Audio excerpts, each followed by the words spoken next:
ආයුබෝවන් සුබ දවසක් වෙන්න කියලා ප්‍රාර්ථනා කරනවා. ඉතින් අද වගේම සොයින් විත් ඉෂි YouTube channel එකත් එක්ක එකතු වෙලා ඉන්න මගේ යාළුවෝ හැම කෙනෙක්ම ගොඩක් ආදරෙන් පිළිගන්නවා. ඉතින් අද මම ඔයාලට කියලා දෙන්න හදන්නේ මෙන්න මේ විදිහේ තට්ටු ගවුමක් කොහොමද නිර්මාණය කරගන්නේ කියලා දෙන්න. ඉතින් තාමත් මගේ channel එක subscribe කරේ නැත්නම් ඔයාලට පුළුවන් channel එක subscribe කරන්න. ඒ වගේම ඉස්සරහ තියෙන bell icon එකත් all දෙන්න. එතකොට මම වීඩියෝ එකක් දාපු ගමන්ම ෆෝන් එකට notification එක ගෙන්න ගන්න පුළුවන්. ඉතින් එහෙමනම් වැඩි කතා නැතුව අපි යමු කොහොමද මේ ලස්සන ෆ්‍රොක් එක නිර්මාණය කරගන්නේ කියලා බලන්න. ඉතින් මුලින්ම මේ ෆ්‍රොක් එක නිර්මාණය කරගන්න අවශ්‍ය දේවල් බලමු. මම අද මේ විදිහට අරගෙන තියෙනවා ලිනන් මැටීරියල් එකෙන් මීටර් 2ක රෙදි ප්‍රමාණයක්. ඒ වගේම ලයිනින් සඳහා මම white color එකෙන් poplin රෙදි අරගෙන තියෙනවා. ඒ වගේම කලර් එකට මැච් වෙන මේ විදිහට නූල් අරගෙන තියෙනවා. සහ මේ අනෙක් බඩු ටිකත් අපිට අවශ්‍ය වෙනවා අපේ ගවුම නිර්මාණය කරගන්න. අපිට පුළුවන් මේ විදිහට අස්වාටි දෙක එකට හිටිනසේ රෙද්ද මේ ආකාරයට දෙකට නවා ගන්න. දෙකට නවා ගත්තට පස්සේ අපිට පුළුවන් නැවතත් මේ ආකාරයට රෙද්ද දෙකට නවා ගන්න. මේ ආකාරයට අපි නැවත රෙද්ද දෙකට නවා ගත්තට පස්සේ අපිට මේ පළල මෙතන සිට මෙතන අවශ්‍ය පළල විදිහට අපේ පපුවට හතරට බෙදලා එයට තව අඟල් දෙකක් පමණ එකතු කළාම එන පිළිතුර තමයි අපිට මෙතනට අවශ්‍ය. මගේ පපුවට අඟල් 38යි. මම ඒ 38 හතරට බෙදුවාම එන පිළිතුර අඟල් 9මාරයි. එයට තව අඟල් දෙකක් එකතු කරලා එන ප්‍රමාණය අඟල් 11මාර මම මෙතන මේ විදිහට එන්න තමයි අරගෙන තියෙන්නේ. ඊට පස්සේ රෙදි කොටස එහා මෙහා යනවට අපිට පුළුවන් මේ ආකාරයට රෙදි කොටස පින් කරගන්න. අපි ඉදිරිපස සහ පිටුපස පළු දෙකම එකට එකවර කපා ගැනීමට යන නිසා රෙද්ද එහෙමෙහි යන එක වළක්වා ගැනීම සඳහා අපිට පුළුවන් මේ ආකාරයට පින් වලින් රඳවා ගන්න. ඊපස්ස අපිට පුළුවන් රෙද්ද ඉහළ කොටසේ ඇද තියෙනවා නම් ඉවත් වීම සඳහා මේ ආකාරයට අපිට පුළුවන් ඉරක් ඇඳ ගන්න.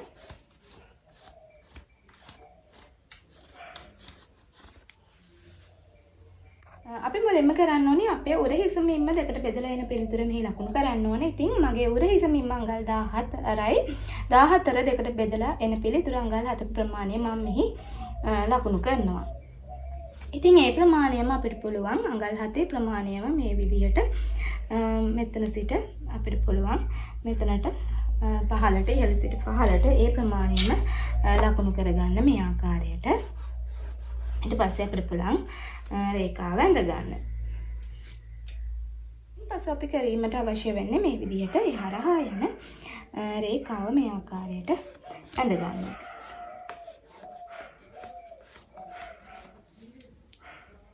ඊපස්සේ අපිට පුළුවන් අඟල් භාගයක් උරහිස පහත් කරලා මේ විදිහට ලකුණු කරලා එහරහා යන රේඛාව මේ ආකාරයට ඇඳ ගන්න.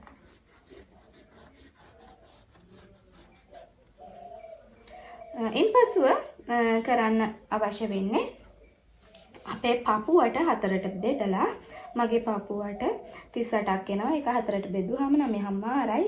එයට තව අඟලක් අපි එකතු කරනවා මෙහෙම වාසිය භාගයක් සහ බුරුල අඟල් භාගයක් විදිහට. ඉතින් 9මාරට මම අඟල එකතු කළාම මට ලැබෙන පිළිතුර වෙන්නේ අඟල් 10මාරක ප්‍රමාණය.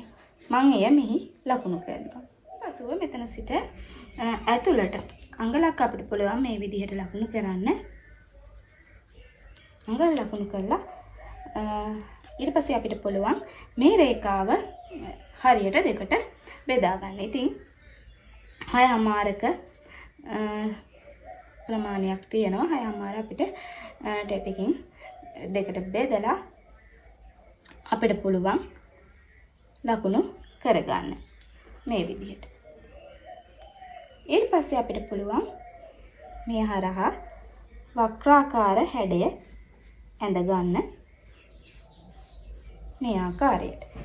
ඉදිරිපස අත්කට හැඩය අපි ඇඳ ගන්නකොට අපිට පුළුවන් මේ විදිහට මේ රූල දෙකට බෙදලා එන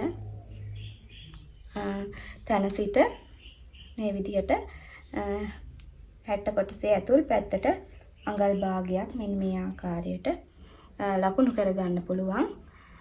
ඒ අඟල් භාගය ලකුණු කරලා අපිට පුළුවන් මෙතන සිට මෙතනට මෙන්න මේ ආකාරයට වක්‍රාකාර හැඩයක් මේ විදිහට කෙවිගෙන යන ආකාරයට ලකුණු කරන්න. ඒ වගේම මෙතන ඉඳන් ඇතුළටත් අඟල් 3 කාලක ප්‍රමාණයක් වෙන්න අපිට පුළුවන් මේ ආකාරයට ඇඳ ගන්න.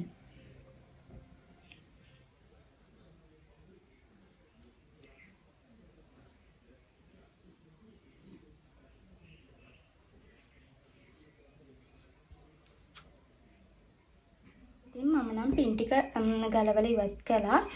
ඔයාලා රෙද්ද මේ සියල්ල ඇඳලා කපා ගත්තට පස්සේ පින් ඉවත් කරන්න.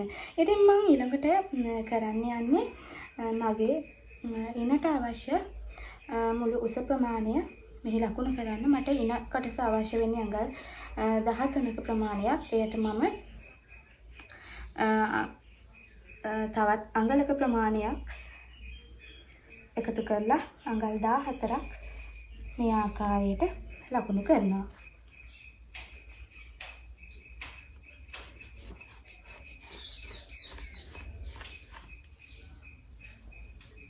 ඉතින් මම අද මේ ෆ්‍රොක් එක සඳහා බෝට්නෙක් එකක් තමයි භාවිතා කරන්නේ. ඉතින් ඕනම කෙනෙකුට මෙතන සිට අතුල් පැත්තට අඟල් 2.5 ප්‍රමාණයක් ප්‍රමාණවත් මේ විදිහට. ඒ වගේම මෙතන සිට අඟල් 2ක ප්‍රමාණයක් ප්‍රමාණවත් අපිට පුළුවන් මේ විදිහට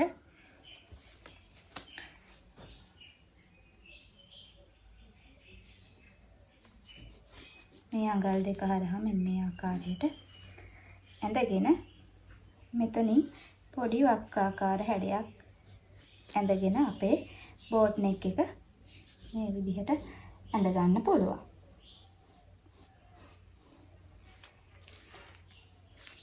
ඊපස්සේ අපිට පුළුවන් මෙහි තමන්ගේ ඉන මට හතරට බෙදලා තව අඟලක් මෙහම් වාසි අඟල් භාගය සහ උරුල අඟල් භාගය විදිහට අමතර අඟලක් එකතු කරලා මෙහි ලකුණු කරන්න.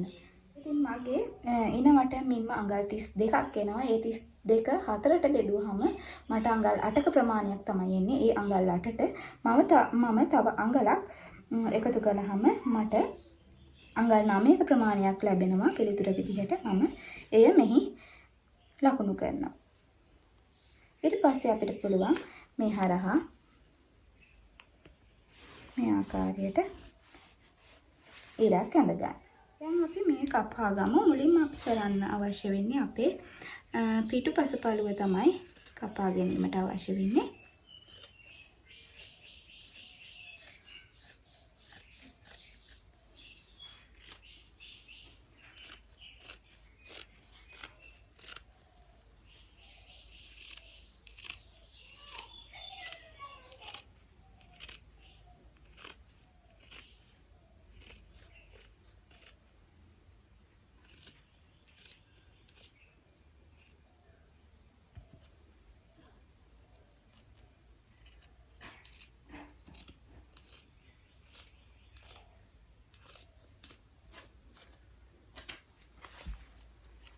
ආකාරයට තමයි අපිට ලැබෙන්නේ. ඉතින් මුලින්ම අපි කලේ ඉදිරිපස සහ පිටපස පළු දෙකම එකට කපා ගන්න එක. ඉතින් ඒ නිසා අපි දැන් මෙහි පිටපස පළුව මේ ආකාරයට කපා ගත්තා. අපි එය මේ විදිහට වෙන් කරලා පිටපස පළුව වෙනම අරන් තියලා අපිට පුළුවන් ඉදිරිපස පළුව මේ ආකාරයට තබලා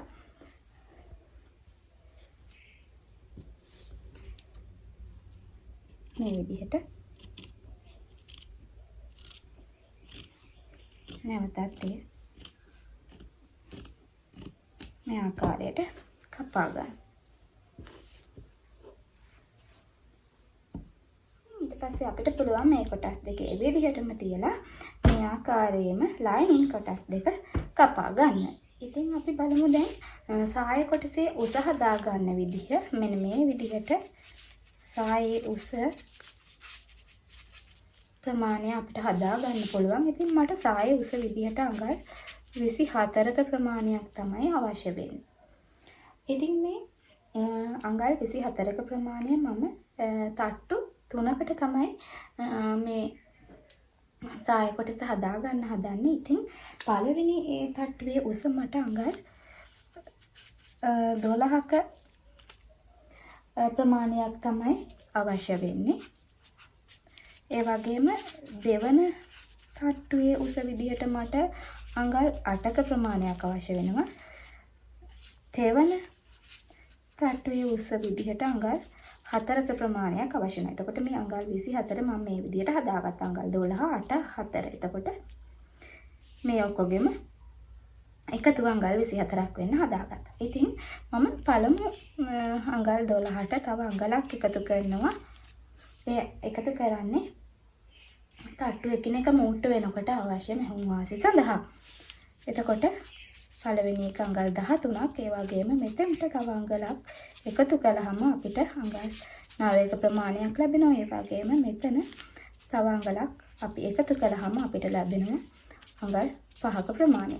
එතකොට මේ රැලි පටිවල උස ප්‍රමාණයන් තමයි අඟල් 13, අඟල් 9 සහ අඟල් 5 විදිහට අපිට ලැබෙන්නේ. අපි දැන් රැලි පටිවල පළල හදා ගන්න ආකාරය බලමු. පළල හදා ගන්නකොට මුලින්ම අපි කරන්න අවශ්‍ය වෙන්නේ අපේ ඉනවට දෙකට බෙදා ගන්න ඕනේ. ඒ කියන්නේ මගේ ඉනවට අඟල් 32යි. ඒක දෙකට බෙදුවම එනවා අඟල් 16ක ප්‍රමාණයක්. ඒට තව අඟලක් එකතු කරන්න අවශ්‍ය වෙනවා මෙහුම් වාසි සඳහා. එතකොට මුළු ප්‍රමාණය අඟල් 17ක ප්‍රමාණයක් එනවා. ඉතින් පළමු රෙල්පටියේ දිග ප්‍රමාණය හොයාගන්නකොට මම මේ අඟල් 17ට එකතු කරනවා අඟල් 20ක ප්‍රමාණයක්. එතකොට එන්නේ මුළු අඟල් ප්‍රමාණය අඟල් 37යි. රෙල්පටියේ දිග ප්‍රමාණය හොයාගන්නකොට මම මේ අඟල් 37ට තව අඟල් 20ක් එකතු කරනවා. එතකොට මුළු ප්‍රමාණය අඟල් 57යි. මේ පළවෙනි රැලිපටිය, මේ දෙවෙනි රැලිපටිය, ඒ වගේම තුන්වෙනි රැලිපටියේ දිග ප්‍රමාණය හොයාගන්නකොට මම මේ අඟල් 57ට එකතු කරනවා අඟල් 20ක්. එතකොට මුළු ප්‍රමාණය අඟල් 70 සමාන අඟල් 77ක ප්‍රමාණයක් ලැබෙනවා. ඉතින් මෙන්න මේ වගේ ප්‍රමාණයන් අඟල් 37 කැබලි දෙකක් අවශ්‍ය වෙනවා ඉදිරිපසට සහ පිටුපසට. ඒ වගේම මේ වගේ කැබලි දෙකකුත් අවශ්‍ය වෙනවා ඉදිරිපසට සහ පිටුපසට. මේ වගේ කොටස් දෙකකුත් අවශ්‍ය වෙනවා ඉදිරිපසට සහ පිටුපසට. ඉතින් මේ අඟල් 20 මම එකතු කරගත්තේ රැලි සඳහා. ඔයාලට 20ක් 25ක් 30ක් හෝ ඊට වඩා වැඩි ප්‍රමාණයක් තියාගන්නත් පුළුවන්. එතකොට අපේ ගවුමට රැලි ගොඩක් එකතු වෙලා ගවුම ලස්සනට පේනවා. ඉතින් අපි අපේ පළමු රැලිපටියේ උස ලෙස ගත්තේ අඟල් 13. ඒ වගේම දෙවන පටියේ අඟල් 9ක් විදිහට අරගත්තා. ඊළඟ තුන්වන පළුවේ උස ප්‍රමාණය අඟල් 5ක් විදිහට අරගත්තා.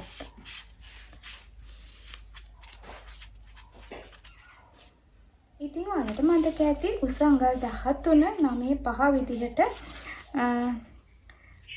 පළවෙනි දෙවෙනි තුන්වෙනි පියවරවල අපිට ලැබුණා. පළල 37 57 සහ 77 විදිහට ඒ රැලිපටි තුන අපිට ලැබුණා. ඉතින් අපි මුලින්ම කරන්න ඕන මෙන්න මේ විදිහට අපි අපේ රැලි සදා ගන්න අවශ්‍ය පටි කොටස් කපා ගන්නකොට මෙන්න මේ විදිහට මම උදාහරණයක් විදිහට ඇඟට පෙන්නන්නම්. මෙන්න මේ විදිහට අඟල් 37ක් පළලට සහ අඟල් 13ක් උස එන්න තමයි අපි මේ විදිහට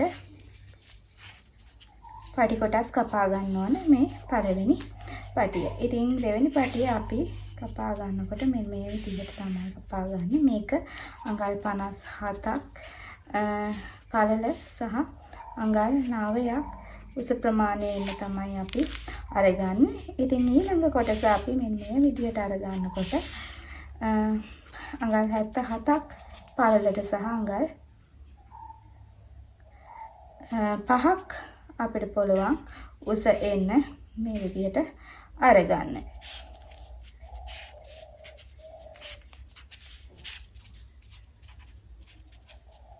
ඉතින් මේ අඟල් මේ විදිහට පළවෙනි කොටස, මේක දෙවෙනි කොටස, මේක තුන්වෙනි කොටස්. ඉතින් මේ වගේ අඟල් 37ක් පළල සහ අඟල් 13ක් උස කොටස් දෙකක් අවශ්‍ය වෙනවා අපිට ඉදිරිපසට සහ පිටුපසට. මේනුත් කොටස් දෙකක් අපිට අවශ්‍ය වෙනවා ඉදිරිපසට සහ පිටුපසට. මේනුත් කොටස් දෙකක් අපිට අවශ්‍ය වෙනවා ඉදිරිපසට සහ පිටුපසට. මේ විදිහට පටි කපා ගන්නකොට අපිට 60 පළල රෙද්දෙන් 77ක පළලක් ගන්න අමාරු නිසා අපිට පුළුවන් 60 පළල හැමම අරගෙන මදි කොටස් ඉතිරි අඟල් 17ට එතකොට මේ 77න් 60ක් අඩු කළාම අපිට 17ක කොටසක් ලැබෙනවා ඉතුරු වෙනවා. ඒ අඟල් 17ට තව අඟලක් එකතු කරලා මෙහෙම වාසි විදිහට අපිට මූට්ටු කරලා ඒ රෙදි කොටස අරගන්න පුළුවන්. ඉතින් අපි බලමු කොහොමද වැඩි කරලා මේක ඇඳුම ඊළඟට මහගන්නේ කියලා.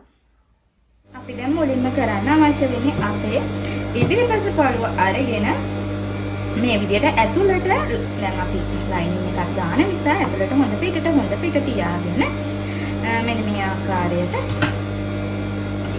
අපිට පුළුවන් කර වටටම මසාගෙන යන්න.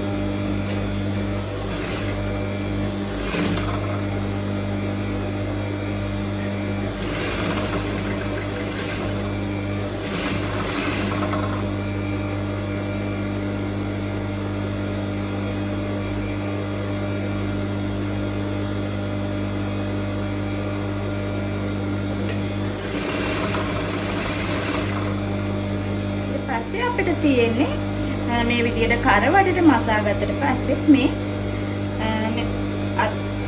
මෙතන ඒ අත් කොටස වඩ මෙතනයි ඒ තැන් දෙක මසා ගන්න.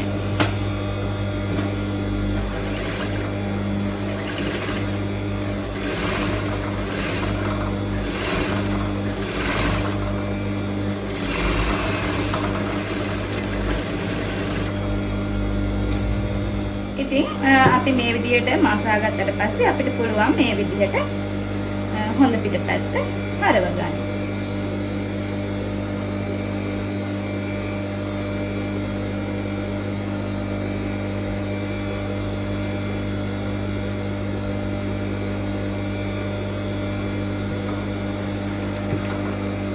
මේ ආකාරයට අපිට පුළුවන් හොඳ පිටපැත්ත හරව ගන්න.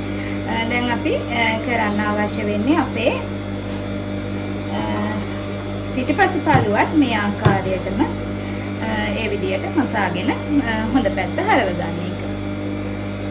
ඉතින් මේ බලන්න මම ඉදිරිපස සහ පිටුපස යන පළු දෙකම මේ විදිහට මහ ගත්තා. දැන් අපි කරන්න ඕනේ මේ විදිහට අපේ ඉදිරිපස පළුව අරගෙන අපේ පළවෙනි පාටිය මේ විදිහට මේ කොටස තියාගෙන අපේ පළමුවන පටිය තියෙනවනේ ඒක අරගෙන ඒක අපි මේ ඉදිරිපස පළුවේ ප්‍රමාණයට මේ ආකාරයට අපිට පුළුවන් මේ විදිහට රැලි කරගන්න. මේකේ ප්‍රමාණයට මේක රැලි කර ගැනීමට අවශ්‍ය වෙනවා. රැලි කර ගන්නකොට මම කලින් කියලා දීලා තියෙනවා මේ විදිහට ටෙන්ෂන් එක වැඩි කරගෙන මෙතනින් අපිට පුළුවන් නූල දුරින් දුවවලා මේ ආකාරයට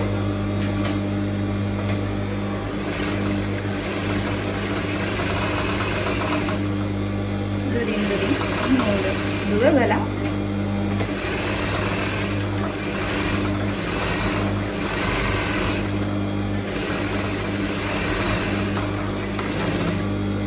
අපිට පුළුවන් මේ විදිහට නූල දෙපැත්තෙන් මේ විදිහට මෙන්න මේ විදිහට එක නූලක් අල්ලගෙන මේ ආකාරයට රැලි කරගෙන යන්න.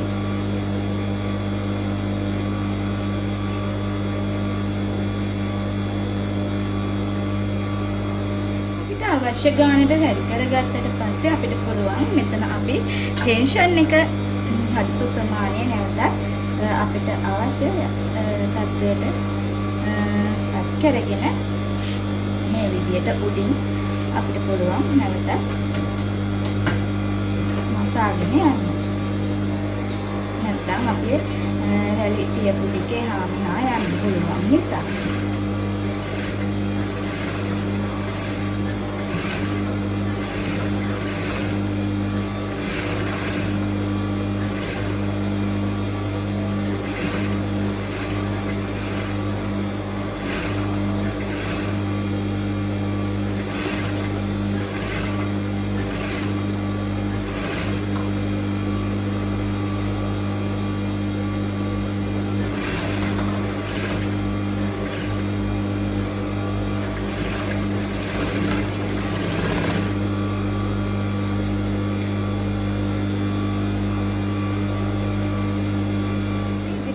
පළුවේ පළවෙනි කොටස අපි මේ විදිහට රැඩි කරලා හදාගත්තා. අපි දැන් අවශ්‍ය වෙනවා මේ විදිහටම පිටිපස්ස පළුවේ පළමු කොටසත් මේ විදිහටම හදාගමු. බලන්න මම මේ විදිහට කොටස් දෙකම හදාගත්තා. ඉතින් දැන් අපිට තියෙන්නේ අපේ ඉදිරිපස සහ පිටපස මේ පටි අපි රැඩි කරගත්තු මේ කොටස් දෙක අපේ හැට්ට කොටසට අල්ලගන්න එක. මම හදන්නේ මෙන්න මේ විදිහට අපේ හැට්ට කොටස තියලා මේ විදිහට උඩින් තබලා දිගටම මසාගෙන යන්න. ඊට පස්සේ ඔයාලට පුළුවන් ඕවර්ලොක් කරගන්න. ඇතුලේ කොටස් මේ විදිහට එහෙට මෙහෙට යනවා නම් ඔයාලට පුළුවන් මේ ලයිනින් එකට මේ විදිහට තියලා ඇතුලෙන් පින් කරගන්න.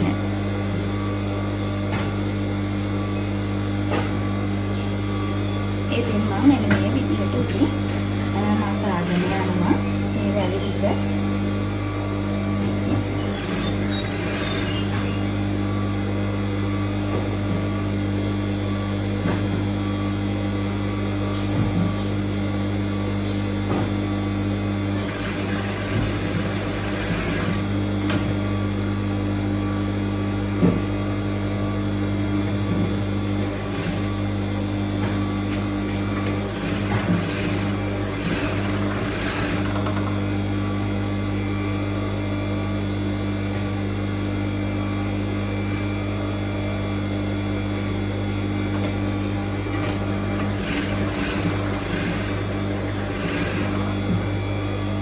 ඉතින් මේ බලන්න අපි ඒ විදිහට අල්ලා ගත්තා මේ ආකාරයට. දැන් අපි පිටිපස්ස පළුවේ ඒ පළවෙනි රැලි වාඩියේ ඒ විදිහටම අල්ලගමු. දැන් අපිට තියෙන්නේ අපේ දෙවන පටි කොටස. අරගෙන පළවෙනි විදිහටම ටෙන්ෂන් වැඩි කරලා අපිට පුළුවන් මේ විදිහට මේව දුරින් දුවලා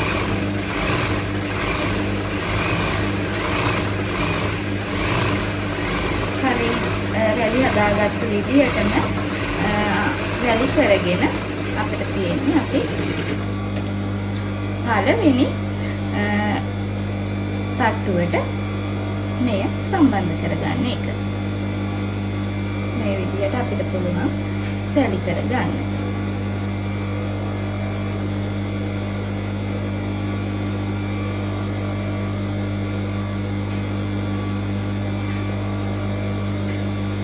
බලන්න මම දෙවන කොටසත් මේ විදිහට රැලි කරගත්තා. එය මම රැලි කරගත්තේ මෙහි මේ අග ප්‍රමාණය තෙක් මම මේ විදිහට රැලි කරගත්තා. දැන් අපිට තියෙන්නේ මේ ආකාරයටම මේ දෙකත් මේ විදිහට තබලා මෙතනින් මසාගෙන යන්න. ඉතින් ඕවර්ලොක් තියන අයට ඕවර්ලොක් කරගන්න පුළුවන්. ඉතින් මේ විදිහටම තමයි අනිත් පළුවට මේ පියවර ව්‍යයන් දෙකම අල්ලා ගන්න. බලන්න මම ඒ විදිහට රැල්පටි දෙකම අල්ලගත්තා. දැන් ඉතින් අපිට තියෙන්නේ අපේ තුන්වෙනි රැල්පටිය මේ ආකාරයටම අල්ලගන්න. මේ විදිහට ඉදිරිපස සහ පිටපස පළු දෙකේම තට්ටු මේ විදිහට ඒ කොටස් තුනම එකිනෙක මේ විදිහට අම්මලා මසා ගත්තා. දැන් අපිට තියෙන්නේ අපේ ඇඳුමේ මේ විදිහට ඇතුළට හොඳ පිට තියලා මේ විදිහට තබලා අපේ උරහිස් මූට්ටුව මෙතනින් සහ මෙතනින් කරගන්න. ඊට පස්සේ අපිට පුළුවන් දෙපැත්ත ඕවර්ලොක් කරගන්න මේ විදිහට. දෙපැත්ත ඕවර්ලොක් කරගන්න.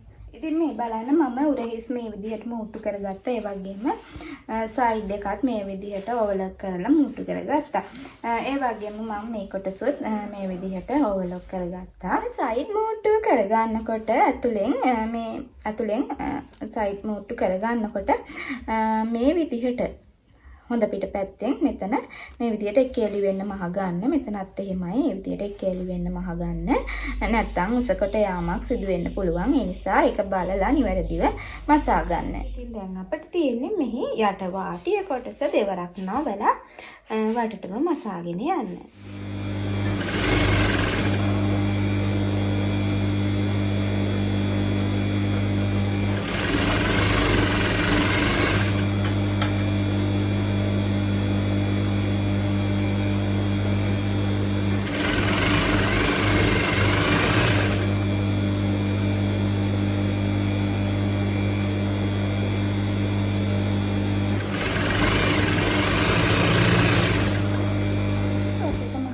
මෙන්න මේ විදිහට තමයි ලැබෙන්නේ තට්ටු 3කට.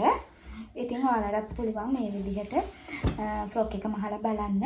ඒ වගේම තාමත් channel එක subscribe කරලා නැත්නම් පහළ තියෙන රතු පාට subscribe button එක press කරන්න. ඒ වගේම ඉස්සරහ තියෙන bell icon එකත් all දෙන්න කියලා ආදරෙන් මතක් කරනවා. ඉතින් එහෙමනම් අදට වීඩියෝ එක අවසానයි. ඔයාලා හැම කෙනෙක්ටම සුබ දවසක්.